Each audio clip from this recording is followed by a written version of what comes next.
Super എട്ടിലെ ആദ്യ മത്സരം കളിക്കാനിറങ്ങുന്ന ഇന്ത്യക്ക് ഇന്ന് എതിരാളികൾ ദക്ഷിണാഫ്രിക്കയാണ്.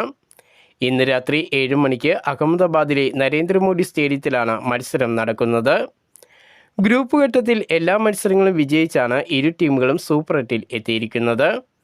അതിനാൽ വമ്പൻ പോരാട്ടം തന്നെയാകും ആരാധകർ ഇന്നത്തെ മത്സരത്തിൽ നിന്നും പ്രതീക്ഷിക്കുക. ശക്തരായ ദക്ഷിണാഫ്രിക്കൻ വെല്ലുവിളിയെ മറികടന്ന് ആദ്യ മത്സരം വിജയത്തോടെ തുടങ്ങാനാണ് ഇന്ത്യ ലക്ഷ്യമിടുന്നത്. അതേസമയം പോർട്ടിസ് പടയ്ക്ക് ഇന്ത്യക്കെതിരെ കണക്ക് തീർക്കാൻ ഒരുങ്ങിയാണ് അവർ എത്തുന്നത്. കഴിഞ്ഞ ലോകകപ്പിൻ്റെ ഫൈനലിലേറ്റ തോൽവിക്ക് ഇന്ത്യയോട് പോർട്ടിസ് പടയ്ക്ക് പകരം വീട്ടേണ്ടതായിട്ടുണ്ട്. അതിനാൽ വാശിയേറിയ ഒരു ത്രില്ലർ പോരാട്ടമാണ് ആരാധകരെ കാത്തിരിക്കുന്നത്.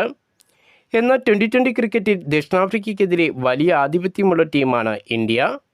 കളിച്ച കളികൾ എടുത്തു നോക്കിയാൽ ഇന്ത്യക്കാണ് മുൻതൂക്കം. കൂടാതെ ലോകകപ്പിന് മുമ്പ് നടന്ന സന്നാഹ മത്സരത്തിലും ഇന്ത്യക്ക് ദക്ഷിണാഫ്രിക്കയെ തോൽപ്പിക്കാൻ കഴിഞ്ഞിരുന്നു.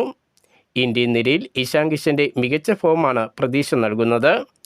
കൂടാതെ ആവശ്യഘട്ടങ്ങളിൽ ക്യാപ്റ്റൻ സൂര്യകുമാർ യാദവും ഹാർദിക് പാണ്ഡ്യയും ശിവൻ ദുബെയും രക്ഷകരായി എത്തുന്നുമുണ്ട്. ഹാർദിക് പാണ്ഡ്യയുടെ ഹോം ഗ്രൗണ്ടിലാണ് മത്സരം നടക്കുന്നത്. മങ്ങിയ ഫോമിൽ നിൽക്കുന്ന അഭിഷേക് ശർമ്മയ്ക്ക് മികച്ച പിന്തുണ ടീമിൽ നിന്നും ലഭിക്കുന്നതിനാൽ അഭിഷേക് ഇന്നത്തെ മത്സരത്തിൽ കളിച്ചേക്കും.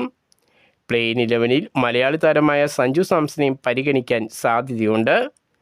സൂപ്പർ എട്ടിലെ മറ്റൊരു മത്സരത്തിൽ ഇന്ന് ഉച്ചകഴിഞ്ഞ് 3 മണിക്ക് ശ്രീലങ്ക ഇംഗ്ലണ്ടിനെ നേരിടും.